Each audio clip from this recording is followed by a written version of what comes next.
ಪ್ರತಿದಿನ ಮನೆಯಲ್ಲಿ ಕರ್ಪೂರ ಹಚ್ಚಿದರೆ ಏನಾಗುತ್ತೆ ಗೊತ್ತಾ? ತಿಳಿದರೆ ದಿನ ಹಚ್ಚುವಿರಿ.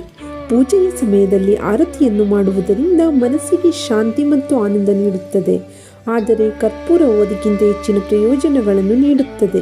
ಪುರಾತನ ಹಿಂದೂ ಧರ್ಮಗ್ರಂಥಗಳ ಪ್ರಕಾರ ಕರ್ಪೂರಕ್ಕೆ ಮನಸ್ಸು ಮತ್ತು ದೇಹವನ್ನು ಪೋಷಿಸುವ ಸಾಮರ್ಥ್ಯವಿದೆ. ಧನಾತ್ಮಕ ಶಕ್ತಿ ಹೆಚ್ಚಿಸುವ ಕರ್ಪೂರ ದೈವಿಕತೆಯೊಂದಿಗೆ ಮಾನವ ಹಾಗೂ ದೇವರ ನಡುವೆ ಸಂಪರ್ಕವನ್ನು ಪ್ರತಿನಿಧಿಸುತ್ತದೆ ಎಂದು ನಂಬಲಾಗಿದೆ. ಆದ್ದರಿಂದ ಕರ್ಪೂರವನ್ನು ಸುಡಲಾಗುತ್ತದೆ. ಇದು ನಿಮ್ಮ ಸುತ್ತಮುತ್ತಲಿನ ನಕಾರಾತ್ಮಕತೆಯನ್ನು ಶುದ್ಧೀಕರಿಸುತ್ತದೆ ಮತ್ತು ಧನಾತ್ಮಕ ಕಂಪನಗಳನ್ನು ಆಹ್ವಾನಿಸುತ್ತದೆ.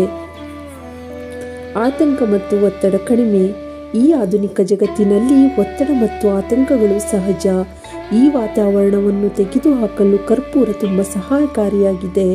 ಹೀಗಾಗಿ ಶಕ್ತಿ ಕೇಂದ್ರವಾದ ಮನೆಯಲ್ಲಿ ಕರ್ಪೂರವನ್ನು ಸುಟ್ಟು ಹಾಕಿ. ಇದು ನಿಮ್ಮ ಮನೆಗೆ ಶಾಂತಿಯ ದೈವಿಕ ಶಕ್ತಿಯನ್ನು ಹರಡುತ್ತದೆ, ಒತ್ತಡವನ್ನು ನಿವಾರಿಸುತ್ತದೆ ಮತ್ತು ನಿಮ್ಮ ಚಿತ್ತವನ್ನು ಹೆಚ್ಚಿಸುವ ಶಕ್ತಿಯನ್ನು ಜಾಗೃತಗೊಳಿಸುತ್ತದೆ. ಪಿತೃದೋಷ ಮತ್ತು ಕಾಲಸರ್ಪ ದೋಷಗಳ ವಿರುದ್ಧ ಹೋರಾಟ. ಜ್ಯೋತಿಷ್ಯದಲ್ಲಿ ಕರ್ಪೂರವು ಪ್ರಮುಖ ಪಾತ್ರ ವಹಿಸುತ್ತದೆ. ಮನೆಯಲ್ಲಿ ಕರ್ಪೂರವನ್ನು ಸುಡುವುದರಿಂದ ಪಿತೃದೋಷ ಮತ್ತು ಕಾಲಸರ್ಪ ದೋಷದ ಪರಿಣಾಮಗಳನ್ನು ಶಾಂತಗೊಳಿಸುತ್ತದೆ. ವೈದಿಕ ಜ್ಯೋತಿಷ್ಯದಲ್ಲಿ ಪಿತೃದೋಷ ಮತ್ತು ಕಾಲಸರ್ಪ ದೋಷಗಳು ಮನೆಯಲ್ಲಿ ತೊಂದರೆಗಳನ್ನು ಉಂಟುಮಾಡುತ್ತವೆ. ಪಿತೃದೋಷವು ಪೂರ್ವಜರ ಅಸಮತೋಲನದಿಂದ ಉಂಟಾಗುತ್ತದೆ, ಆದರೆ ಕಾಲಸರ್ಪ ದೋಷವು ಒಬ್ಬರ ಜೀವನ ಮತ್ತು ಯೋಗಕ್ಷೇಮದ ಮೇಲೆ ಪರಿಣಾಮ ಬೀರುವ ಗ್ರಹಗಳ ಜೋಡಣೆಯಿಂದ ಉಂಟಾಗುತ್ತದೆ. ಈ ದೋಷಗಳು ಬಂದು ಹೋಗುವ ಸಾಧ್ಯತೆ ಇದ್ದರೆ ದಿನಕ್ಕೆ 3 ಬಾರಿ ಕರ್ಪೂರವನ್ನು ಬೆಳಗಿಸಿ ಮತ್ತು ಅದರ ಬೆಳಕನ್ನು ಮನೆಯಾದ್ಯಂತ ಹರಡಿ. ಹೀಗೆ ಮಾಡುವುದರಿಂದ ಅದು ನಿಮ್ಮ ಮನಸ್ಸು ಮತ್ತು ದೇಹದ ಮೇಲಿನ ದೋಷದ ಪರಿಣಾಮಗಳನ್ನು ನಿವಾರಿಸುತ್ತದೆ, ಸೊಳ್ಳೆಗಳನ್ನು ಹಿಮ್ಮೆಟ್ಟಿಸುತ್ತದೆ. ಮನೆಯಲ್ಲಿ ಕರ್ಪೂರವನ್ನು ಸುಡುವುದರಿಂದ ಮಲೇರಿಯಾ ಮತ್ತು ಡೆಂಗ್ಯೂಗೆ ಕಾರಣವಾಗುವ ಸೊಳ್ಳೆಗಳು ಇರುವುದಿಲ್ಲ. ಕರ್ಪೂರದ ವಾಸನೆ ಸೊಳ್ಳೆಗಳನ್ನು ಹಿಮ್ಮೆಟ್ಟಿಸುತ್ತದೆ.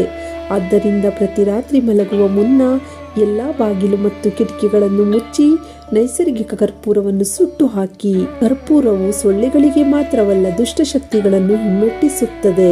ಕರ್ಪೂರವು ನಿಮ್ಮ ಮನೆಯಲ್ಲಿ ದುಷ್ಟಶಕ್ತಿಗಳನ್ನು ತ್ವರಿತವಾಗಿ ತೆಗೆದುಹಾಕುವ ಶಕ್ತಿಯನ್ನು ಹೊಂದಿದೆ. ಇದು ನಿಮ್ಮ ಜೀವನದಲ್ಲಿ ಸುಧಾರಣೆಯನ್ನು ತರುತ್ತದೆ. ನಿಮ್ಮ ಕುಟುಂಬಕ್ಕೆ ಸಂಪತ್ತು ಮತ್ತು ಸಮೃದ್ಧಿಯನ್ನು ತರಲು ನೀವು ಬಯಸಿದರೆ ಇದು ತುಂಬಾ ಉಪಯುಕ್ತವಾಗಿದೆ. ಮಲಗುವ ಮುನ್ನ ಕರ್ಪೂರವನ್ನು ಉರಿಸಿ ನಿಮ್ಮ ದಿಂಬಿನ ಕೆಳಗೆ ಕರ್ಪೂರವನ್ನು ಇಡಿ. ಕರ್ಪೂರದ ಧನಾತ್ಮಕ ಹೊಗೆಯು ಆತ್ಮಗಳನ್ನು ಹಿಮ್ಮೆಟ್ಟಿಸುತ್ತದೆ, ಆದ್ದರಿಂದ ನೀವು ಶಾಂತ ನಿದ್ದೆಯನ್ನು ಪಡೆಯುತ್ತೀರಿ. ನೀವು ನಿಮ್ಮ ಮನೆಯಲ್ಲಿ ಕರ್ಪೂರವನ್ನು ಹಚ್ಚಿ ಪೂಜೆ ಮಾಡಿ. ಇದು ನಿಮ್ಮ ಮನೆಯಲ್ಲಿ ಶಾಂತತೆಯ ಭಾವನೆ ಮೂಡಿಸುತ್ತದೆ. ನಿಮ್ಮ ಮನೆಗೆ ಬರುವವರು ಇದನ್ನು ಆನಂದಿಸುತ್ತಾರೆ, ಜೊತೆಗೆ ಇದರ ಪರಿಮಳವನ್ನು ಇಷ್ಟಪಡುತ್ತಾರೆ. ಹೀಗೆ ಕರ್ಪೂರವನ್ನು ಮನೆಯಲ್ಲಿ ಹಚ್ಚುವುದರ ಪ್ರಯೋಜನವನ್ನು ನೀವು ಸಹ ಪಡೆದುಕೊಳ್ಳಿ. ನನ್ನ ಈ ವಿಡಿಯೋ ಇಷ್ಟವಾದಲ್ಲಿ ನನ್ನ ಚಾನಲನ್ನು ಸಬ್ಸ್ಕ್ರೈಬ್ ಮಾಡಿ ಹಾಗೂ ನನ್ನ ಮುಂದಿನ ವಿಡಿಯೋ ನೋಟಿಫಿಕೇಷನ್ಗೋಸ್ಕರ ಪಕ್ಕದಲ್ಲಿರೋ ಬೆಲ್ಲೈಕನ್ ಪ್ರೆಸ್ ಮಾಡಿ, ಕಾಮೆಂಟ್ ಮಾಡಿ, ಶೇರ್ ಮಾಡಿ ಹಾಗೂ ಲೈಕ್ ಮಾಡಿ. Thank you for watching friends.